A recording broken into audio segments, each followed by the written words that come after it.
Rencontre à présent avec des passionnés d'aviation, des mécaniciens, des pilotes ou encore des passionnés d'histoire. Depuis quelques années maintenant, ils mettent tout en œuvre pour préserver le patrimoine aéronautique, reconstituer les avions les plus mythiques.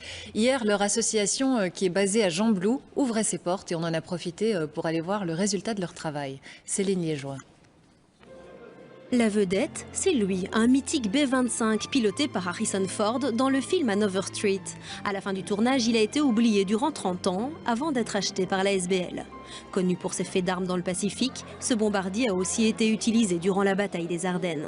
On parle souvent des pilotes de chasse parce que c'est très beau et c'est plus attractif, mais il y a eu dans un B-25, par exemple, vous avez un pilote, bien sûr, vous avez un copilote, vous avez un mitrailleur, un bombardier, un navigateur, donc il y avait un équipage de 7 personnes. Et il y avait des Belges à tous les postes. L'idée est de rendre hommage à tous ces jeunes pilotes qui sont partis, qui ont quitté leur famille, qui ont quitté leur pays, pour défendre simplement la liberté et la démocratie. Mais il a fallu beaucoup de travail et de recherche pour réunir les pièces qui composent l'avion mythique. Il a fallu retrouver les équipements, les grosses pièces, comme par exemple les moteurs, qu'on a retrouvés l'année passée en Irlande.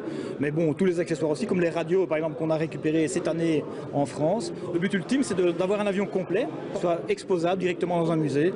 Quand il n'est pas aux commandes d'un avion de ligne, Yves Cartillier s'occupe de l'association. Son but, sauver le patrimoine aéronautique. On trouve d'ailleurs ici quelques pièces exceptionnelles. C'est un planeur Chanut qui date de 1890. Là, on est vraiment à l'aube de l'aviation. Et le monsieur Chanut avait dessiné ce planeur qu'on est en train de refaire complètement.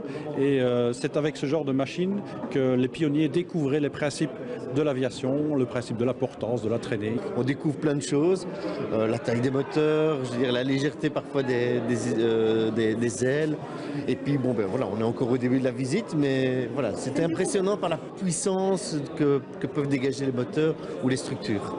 L'association compte 25 membres. Ils espèrent accueillir de nouveaux passionnés pour partager leur enthousiasme et leurs nouveaux projets.